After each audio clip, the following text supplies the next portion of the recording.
Hello everyone and welcome back to our channel. Today is a beautiful sunny day to dive deep into the chaotic, glamorous, and utterly ruthless world of dating. Grab your favorite snack, settle into your comfiest chair, and let's get right into the latest jaw-dropping drama that has us all completely obsessed and talking nonsense. The golden Mediterranean sun was beating down on the glittering yachts of Monaco, casting a perfect romantic glow over Ridge, and it was supposed to be a sanctuary. A desperate attempt to shore up Forrester Creations' international alliances while stealing a few kisses in, but the serene bubble shattered the second Fanny Greyson stepped into the frame. Her heels clicking on the cobblestones like the ticking of a time bomb, carrying a secret that was about to detonate across 2 continents and blow the Logan family legacy to absolute pieces. I cannot believe they actually when I am sitting here typing furiously at 200 hours in the morning because my mind is absolutely racing. And I need to get this out of my system before I literally are you kidding me? I'm sorry, but this is the most diabolical, petty, and brilliant thing the writers have done, and I know some people are loving this Logan takeover era. But personally, I am just sitting here with my jaw. Can we talk about this? Because discussing this right now is absolutely necessary. So let's set the scene. Brooke and Ridge are in Mon. They are trying to play it cool, working the European fashion circles, trying to pretend that Forrester Creations isn't currently bleeding talent and momentum to Katie's upstart house of Logan back in Loss, and Brooke is stressed. She has been losing her mind all summer long. But she thinks, hey, at least I have Forrester's international relations. At least I have this luxurious business.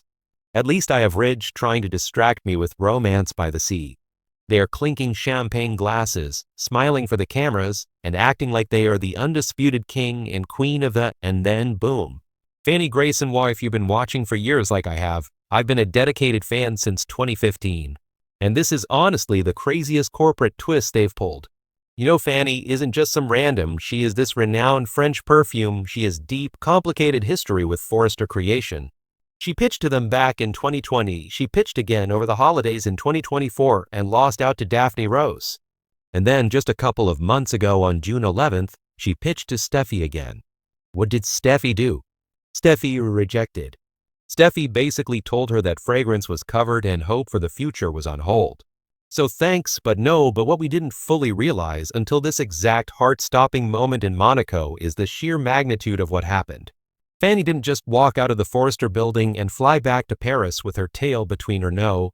She walked straight into Katie Logan Spencer. And Katie, being the absolute ruthless mastermind she has become this year, snatched her. Katie quietly signed Fanny to an exclusive contract for a signature House of Logan fragrance line back in June. They have been sitting on this massive secret for months. So when Fanny drops this news on Brooke in the middle of Monaco, you can literally see the blood drain from Brooke's face. I mean, Catherine Kelly Lang acted the absolute heck out of this scene. The sheer panic, the extreme visceral anger bubbling up in her. Brooke is completely blindsided. She realizes in real time that Katie's influence isn't just a cute little LA startup annoyance. It has reached international. House of Logan is directly threatening Forrester Creations on a global scale. And Katie used a weapon that Forrester literally wait. I'm getting ahead of my let's back up and talk about Katie because Katie has gone completely rogue and I am kind of here for it. But also terrified. Remember when they tried to make Katie this ruthless CEO years ago? Yeah, it didn't work then either because she always folded for her family. She always let Brooke or Bill walk all over, but this time Katie is not playing around. She is taking no prisoners. She took Eric's design. She took hope. And now she took the international perfumer that Forrester Ridge. It is the pettiest cut of all. And the pettiest cuts always sting the most. Am I the only one who thinks Katie is going to? I get it. Brooke Ridge pushed Katie out of PR and treated her like an afterthought for years. Katie has every right to build her own empire and prove them, but to ambush your own sister in Monaco?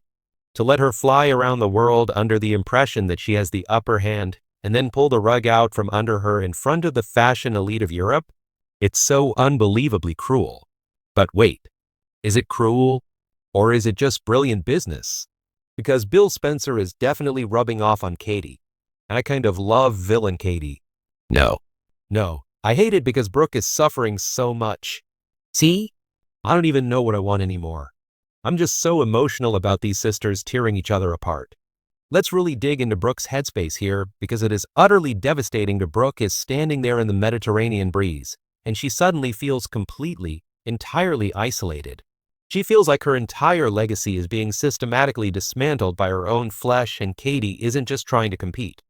Brooke's legacy is the target of Katie's desire.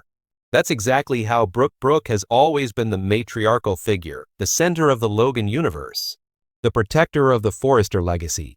And now she's losing everything. She lost her sister's loyalty. She lost her grip on the company. And she is losing the international prestige of the brand she helped build from the ground up. And what does Ridge do? Oh, classic Ridge. He tries to distract her with romance. He's like, "Oh, don't worry about Katie. Look at this beautiful view. Let's go have a romantic dinner." I cannot with him sometimes. Ridge, your wife is having a full-blown existential crisis on the French Riviera, and you think a glass of champagne and some sweet talk is going to fix it? Brooke doesn't need romance right now. She needs a war room. She needs to figure out how to counterattack Katie before House of Logan completely obliterates Forrester's European market. Ridge's inability to grasp the severity of the Logan sister war is so he just wants everyone to get along, but they're past the point of no return. On a global scale, the Logan sister conflict has officially broken out. This isn't just about who gets the corner office in Los Angeles anymore, or who gets to date which billionaire. This is about who controls the narrative of high fashion world. Brooke is realizing that Katie has been playing 4D chess while Forrester Creations has been playing chess. Katie secured the perfumer, she secured the talent, she secured the butt.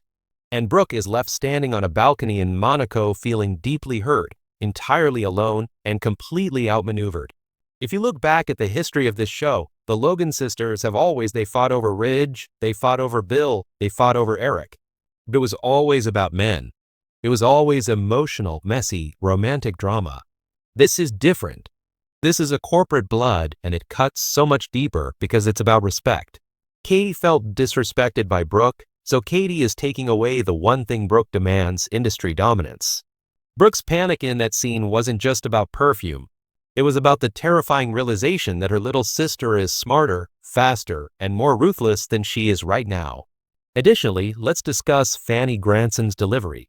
She didn't just casually mention it over, she dropped it like a calculated tactical. Fanny has barely shared a moment of screen time with Brooke in the back in June.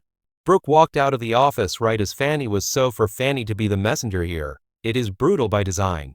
Is Fanny just doing her job, or is she actively acting as Katie's news weapon? I'm leaning toward weapon. Katie knew exactly what she was doing. She knew Brooke was going to Monaco to shore up relationships, so she sent Fanny there to plant the House of Logan flag right in Brooke's face. I am literally shaking just thinking about how Brooke is going to retaliate. Because Brooke Logan does not go down without a remember when she literally went to war with Stephanie Forrester for decades. Brooke has a spine of steel when she's pushed into a corner. But this is her sister. How you go to war with your sister without destroying your own? I am dreading the fallout. But I am also grabbing my popcorn because this is the best soap television we have had all year. The stakes have never been, and think about how this affects the rest of the canvas. Steffi is in Monaco too. Steffi is the one who rejected Fanny in the first. When Steffi finds out that her rejection literally handed Katie an international fragrance line that is now being used to humiliate Brooke, Steffi is going to lose. Steffi is already dealing with so much. I mean, everyone knows she's at the church waiting for Finn, but she doesn't know that Sheila is lurking around, ready to ruin her life once more. Monaco is turning into an absolute disaster zone for the Forrester women. They left with a positive outlook and will return completely. Why has Katie kept this a secret since June? Why didn't she announce it at the big Logan fashion show when Hope debuted? Because she wanted maximum imp. She wanted to wait until Forrester felt safe. She wanted to wait until Brooke was across the world thinking she was untouchable before dropping that. It's giving me absolute chill. Am I right? You guys have to agree with me. Katie is terrifying right now, and I don't know if anyone can, and we have to talk about Hope's role in all. Hope is D.